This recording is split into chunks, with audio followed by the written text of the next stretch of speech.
नहीं, तो ये मैं तालीम खुद को भी दिया और आने वाले बाल बच्चों को दिया। अभी होली में हम लोग सुन रहे थे कि बंगला में उड़ा था अभी मनोज जी कि अरे लाला बंगला में उड़ा था अभी ए हो बाबू कुंवर सिंह तेगवा बहादुर। ये क्या है? 1857 की क्रांति में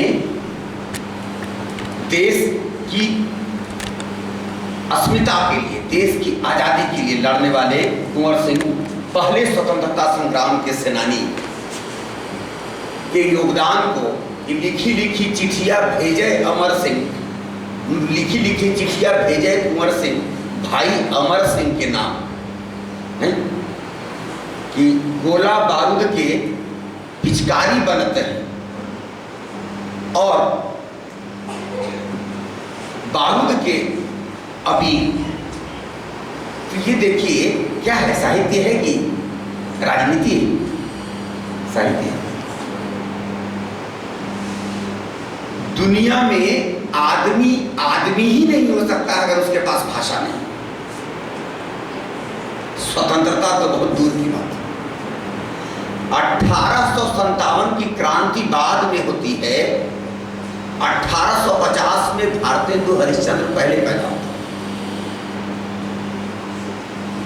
वो लिखते हैं कि आवह सब मिल रोवह भारत भाई, हा हा भारत दुर्दशा देखी ना जाए। तो ये भारत की दुर्दशा देखने लायक नहीं है। ये कश्मीर से कन्याकुमारी तक और पुरी से पोरबंदर तक, पूरी आप लोग घूमने गए थे कुछ लोग, और पोरबंदर गुजरात में, तो पूरे देश में ये आजादी की लड़ाई 1857 में हम लोग शुरू किए, मगर हम आजाद कब हुए? 1857 हर 100 होता तो 1957, मगर 50 में अपना संविधान लागू हो गया और 47 में हम आजाद हो गए, 90 साल। तो ये 90 वर्ष की आजादी की लड़ाई का हम इससे बढ़िया ऐसे ही बोलते हैं, वो बुझता है। हमारे बच्चे इतना रहते हैं अब, इसलिए इसकी कोई जरूरत नहीं पड़े। तो ये 90 वर्षों तक देश की आजादी की लड़ाई चली। ये 90 वर्ष में हम किससे लड़ रहे थे? कहा जाता है कि जिनके राज्य में सूर्यास्त नहीं होता था उन अंग्रेजों से लड़ रहे थे।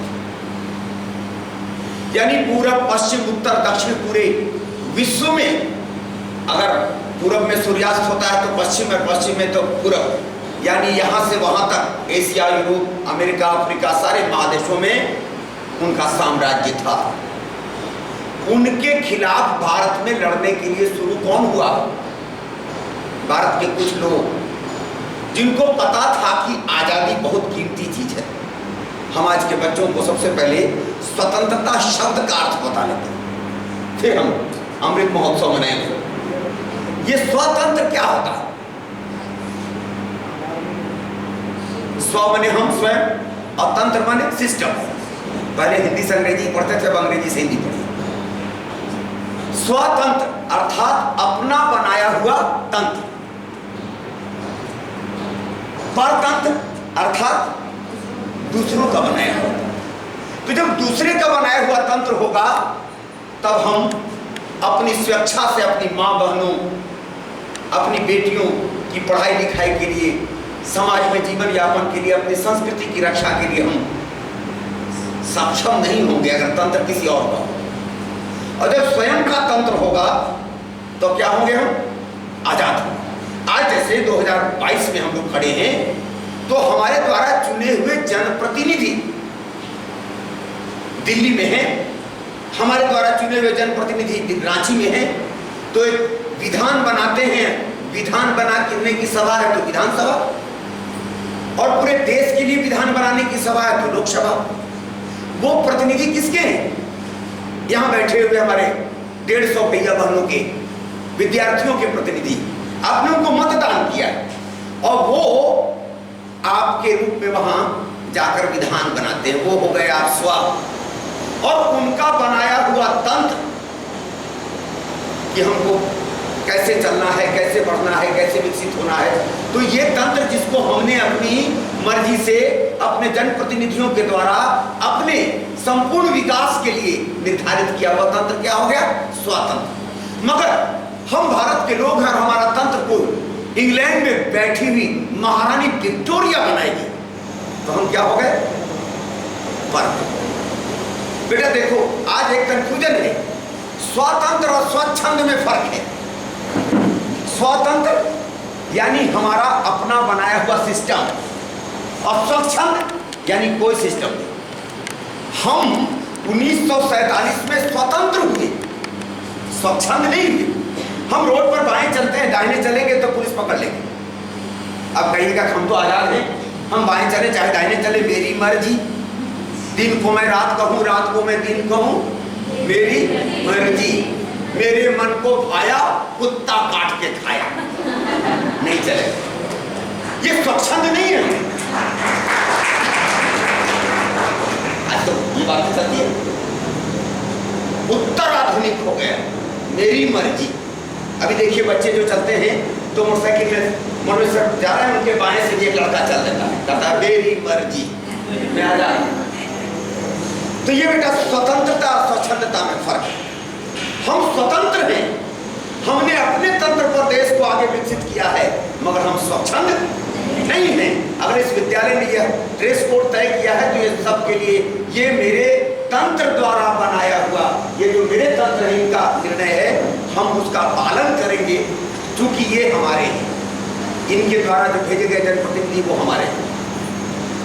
आज कंफ्यूजन है देश में कि हम स्वतंत्रता को स्वच्छंदता समझने की गलती करें, मगर हम स्वतंत्र हैं, स्वच्छंद नहीं।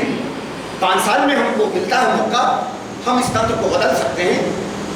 जो हमारी मर्जी से कहे कि नहीं, कुछ लोग बाएं भी चलेंगे, कुछ लोग दाएं भी चलेंगे, ये स्वच्छंद तंत्र बना लेंगे, मगर वो तंत्र बनेगा, उस पर चलना। तो हम इस स्वतंत्रता को अपने प्राणों से बढ़कर मानते हैं भारत के लोग। और अब इसको मैं आपकी भाषा से जोड़ता हूं कि दुनिया में जिन लोगों ने अपनी भाषा की कदर की है वो स्वतंत्र हैं, और जिन्होंने अपनी भाषा की कदर नहीं की वो गुलाम हो गए। आपके सामने मैं उदाहरण देता हूं, पीड़े में कैद कौन है? मैना, सुग्गा। कौवे को किसी ने देखा कि पीड़े में बंद किया गया है?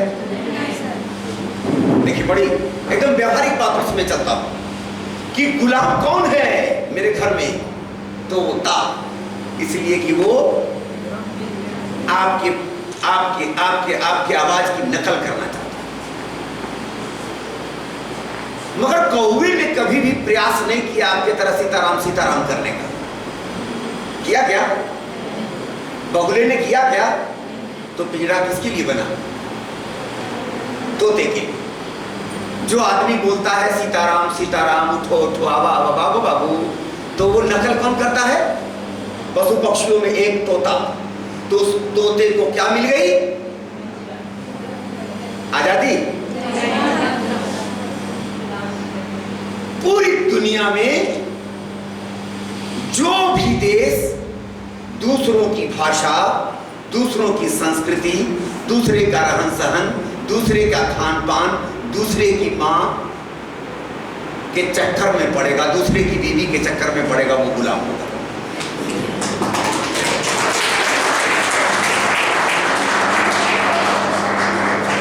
मेरी मां चाहे जैसी हो, काली हो, कलूटी हो, लूली हो, लंगड़ी हो, अंधी हो, मगर मेरी मां ही मेरी। बगल वाली कोई आंटी बहुत गोरी नारी हो जाएगी तो क्या मैं उसको मां खाने लगूंगा और अपनी मां से दाई का काम दूंगा? अगर ऐसा मैं करता हूं तो गुलाम होऊंगा। यही हुआ था अपने देश में। अंग्रेजों ने आगमन के साथ अपने देश की शिक्षा का प्रचार और प्रसार करना आरंभ किया था।